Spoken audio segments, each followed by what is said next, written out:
os produtos. E o João estava aqui, então a gente estava trazendo essa conversa para a atualidade, falando de compras, coisa e tal. E compras foi uma das coisas que mudou um pouco a forma como a gente fez aí nos últimos tempos, né? A gente está agora em outubro, agora, 2020. Mas enfim, a gente teve aí, está tendo ainda o efeito da pandemia no mundo inteiro, né? E uma das funções que mudou foram compras. Ah, na, Quando a gente falou sobre, afetou principalmente a logística, né? Então a gente deixou de ir no supermercado, né, para as compras muitas vezes virem até a nossa casa, enfim, começou a ter vários serviços de entrega, até mesmo em cidades do interior, onde não era comum as teleentregas, começou a ter teleentrega de quase tudo. E foi uma área que mudou muito, né? E aí, o que eu te pergunto, assim, mudou alguma coisa? Ou como afetou essa área da engenharia do produto? Tu tem alguma coisa que tu perceba, assim, que possa ter afetado? Eu vejo assim de cara três impactos, tá? Dois impactos vinculados às características dos produtos e um impacto vinculado ao processo.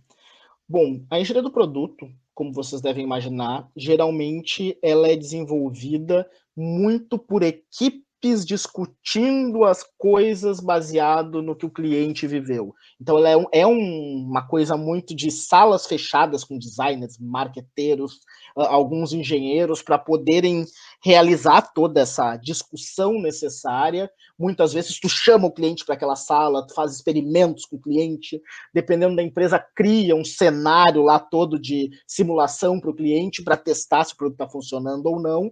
Isso com certeza está sendo impactado nesse momento. Então, todas essas dinâmicas de. Alô? Esse tipo de experiência não pode ocorrer agora, né? Não, tá todo mundo em casa, se não está em casa está com máscara, se tá com máscara tem que estar distante. Se deveria estar tocando alguma coisa, talvez só um poderia tocar e não todo mundo, então aquela experiência que era esperada do usuário não pode ser testada, né? Então, Com certeza. Todas essas dinâmicas de cocriação hoje, inclusive, cocriação é cliente e empresa produzindo em conjunto uma solução. Isso também é uma coisa um pouco nova dentro da área de desenvolvimento de produto.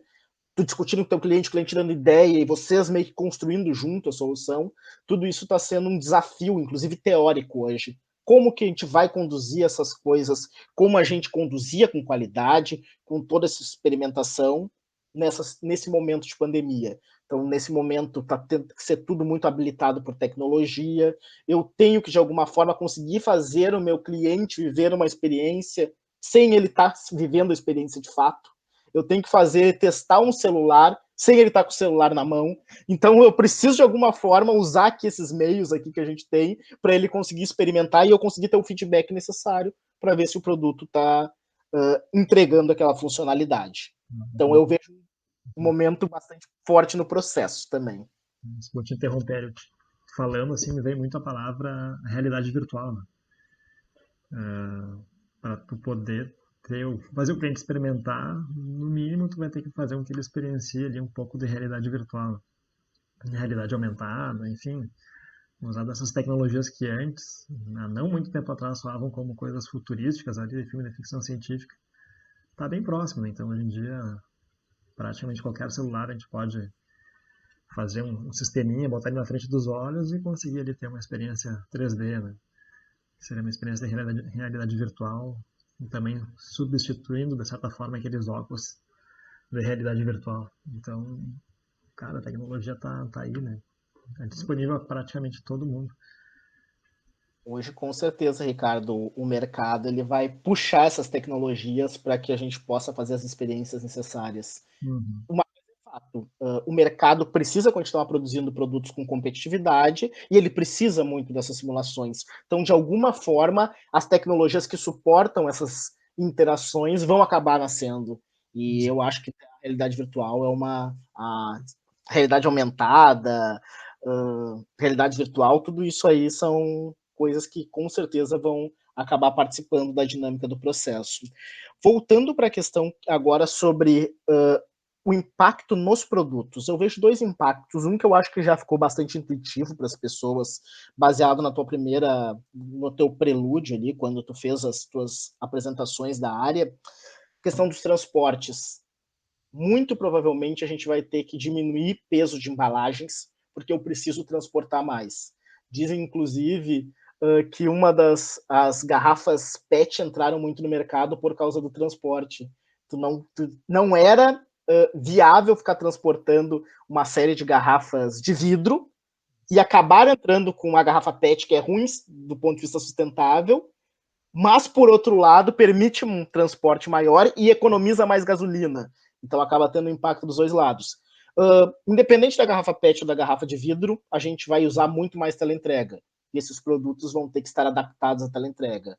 Vão ter que ter dimensões específicas para caminhões, dimensões específicas para o motoqueiro que traz ali daqui a pouco o teu produto, a tua própria comida. Então, vai ter que se pensar muito mais nessa situação, nessa forma de entrega. E outra questão, que daí é uma questão um pouco mais... Isso sim é uma coisa bastante nova, tá? O mercado ele mudou muito para pouco consumo de produtos e muito consumo de uma oferta que soluciona um problema meu. Se estava tendo uma tendência bastante forte em as empresas de produtos elas serem muito mais B2B, que é business to business, empresa para empresa. Que, por exemplo, uma das grandes tendências é que não se consuma mais diretamente bicicletas. Tu não compraria mais bicicletas. Então, a empresa que produzia bicicleta para depois entregar para uma outra que venderia para o cliente final, ela muito provavelmente começaria a construir bicicletas, que entregaria para uma empresa que vai alugar essas bicicletas para o cliente final, que não vai mais entregar de forma completa a vida toda desse produto para o cliente final.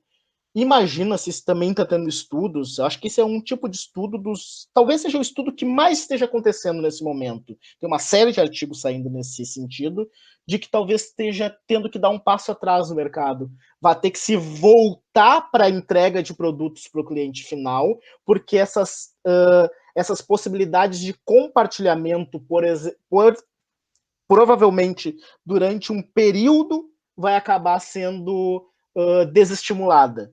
Então, eu vou voltar a comprar minha bicicleta, eu vou voltar a comprar minha furadeira, eu vou voltar a comprar qualquer produto que antes eu já não estava mais comprando, eu estava alugando. Daqui a pouco eu vou voltar a comprar o carro, porque eu já não me sinto mais tão confortável num Uber onde várias pessoas sentaram. Então, o mercado que migrava para algo mais B2B, onde eu entregava meus produtos para uma empresa e essa empresa alugava para um outro cliente, agora pode ser que ele volte a ser B2C, que é a empresa entregando direto para o consumidor. E alguns artigos já mostram um desestímulo das pessoas em utilizarem produtos compartilháveis, o que acaba impactando diretamente no desenvolvimento de produto. Muito interessante isso. Eu lembro muito do. Isso é fantástico, assim, que reflete, na verdade, isso é reflexo do momento que a gente está vivendo agora. E eu lembro muito bem enfim, do que a gente estava vivendo até pouco tempo atrás, que era essa lógica de consumir não mais produtos, mas sim a entrega, né, o resultado. Né? Então, se eu tenho necessidade de ir do ponto A para o ponto B, eu não preciso ter um carro, desde que eu tenha o serviço ali, o resultado entregue. Né? Isso pode ser satisfeito através de uma bicicleta, que não é minha, de uma empresa que disponibiliza ela para alugar, através de um aplicativo de mobilidade, enfim. E estava muito nessa lógica de não precisar mais ter as coisas, né? Apenas usar quando necessário. E aí, claro, para isso, como tu falou, é imprescindível o compartilhamento, né? E aí agora vem algo que diz, olha, não dá para compartilhar tanto assim não. Então, e outro dia eu até andei numa dessas bicicletas e eu pensei, cara, isso aqui, eu levo o pé da letra, não é uma boa ideia não. Não tá de máscara e coisa e tal, mas quem garante que a última pessoa que usou aquilo ali estava com a mão limpa, no caso extremo estava saudável, né? Então, a gente começa a se questionar e isso é muito interessante de ver que, enfim, afeta o desenvolvimento do produto, né? Sem dúvida nenhuma, sem dúvida nenhuma. O desenvolvimento de produto ele estava muito menos no cenário pré-pandemia para desenvolvimento de uma solução para um problema do cliente do que propriamente o desenvolvimento de um produto. E muitas vezes a empresa que desenvolvia o produto bicicleta, ela já estava, na verdade, com certeza, ela já estava pensando e às vezes já tinha até parceria com a empresa que iria alugar as bicicletas. Agora, digamos, eu diria quase que infelizmente, porque é uma tendência sustentavelmente boa, mas muito possível que esse mercado se retraia e a gente volte a uma geração anterior durante um tempo. Sim, é interessante. Também interessante outro ponto que tu destacou ali, que se falava muito, por exemplo, desenvolver embalagens pensando no cliente final. Mas agora tu também tem que desenvolver embalagens pensando no transporte de caminhão e o transporte mais fino ali, no último nível, que vem sendo do motoboy, do ciclista, de uma forma que fique mais confortável e prático transportar aquilo, né? E, e é interessante porque, enfim, era uma pessoa que a princípio poderia não estar na visão do desenvolvimento do produto, que foca muito na experiência do usuário, né? Final, mas enfim, vai ter essas pessoas anteriores e vão ser afetadas ali pelas formas do objeto, né, do produto, da Com embalagem. certeza. Mas muito bom. Se deixar, a gente vai longe nessa conversa. João, e tu comentou mais cedo ali na tua apresentação, achei muito interessante. Tu comentou que tu te interessou pela área de produto, fizeste o teu mestrado, investigaste, e aí tu falou que tu focou para serviços, né? Então, e quando a gente lê ali, quando eu li a descrição da engenharia do produto, o próprio nome diz engenharia do produto. E quando a gente fala produto, a gente pensa em coisa física, mas falou em serviço. E como é que pode isso? Pode aplicar engenharia do produto para serviço? Com Como é? certeza. É uma área bastante nova também, a engenharia do produto para serviços. Ela está, digamos, a reboque da engenharia do produto ainda. Então, geralmente as inovações vêm para produto e depois a engenharia de serviços, ou a engenharia voltada para o desenvolvimento de serviços, ela acaba se absorvendo, mas é totalmente aplicável, só que alguns paradigmas devem ser quebrados. Eu hoje, depois de estudar muito a engenharia de serviços, eu vejo como a engenharia de serviços ela é parecida com a parte de preparação da produção, que é aquele momento do desenvolvimento do produto onde eu estou pensando em como produzir o meu produto lá dentro da minha linha de produção. Porque o que é um serviço? Vou colocar aqui uma padaria. É um processo de produção, basicamente. É um cliente entrando, um processo de produção de clientes, de processamento de clientes. Tu tem um cliente entrando, que tem que ser bem atendido, que tem que achar o seu pão ali que ele quer consumir, que vai ter que ir para a sua fila, viver uma experiência dentro de uma fila, para ir até um caixa e fazer o pagamento. A engenharia de serviços ou desenvolvimento de serviços, ele se preocupa com toda essa vivência do cliente ao longo do processamento desse serviço, ao longo da execução desse serviço. E se a gente for fazer uma analogia, é meio que pensar um sistema de produção, só que ao invés de ser um sistema de produção de produtos, que tá saindo um produto ao final, tá saindo pessoas com a sua necessidade atendida. Então eu vou ter que pensar na engenharia de serviços, tá? Primeiro eu vou pensar qual é o tipo de serviço que eu quero lançar, então tem um momento também estratégico de alinhamento com a empresa e tudo mais. Eu tenho que pensar no que o cliente sofre em geral nos serviços semelhantes dentro do mercado. Então, eu quero abrir uma nova padaria que vai vender pãozinho, quentinho, tudo mais, atender essa necessidade do cliente. Nas outras padarias, o que o cliente geralmente ele reclama, o que ele sofre? O que o cliente gostaria numa nova padaria? Então, eu vou ter que estudar também o meu cliente. Quando eu vou desenvolver o momento de desenvolver, agora eu vou desenvolver o meu serviço, que lá no produto é pegar, pensar na matéria-prima, pensar no metal, pensar a forma que tem que ser o motor, quantos cavalos e tudo mais. No serviço é uma coisa muito mais soft. Eu tenho que pensar por onde o cliente vai entrar. Tá, ele vai entrar por aqui. Beleza, essa porta, talvez, que ele vai entrar, ela tem que ter um tamanho relativamente grande, porque pode entrar vários clientes. Uhum. Ok.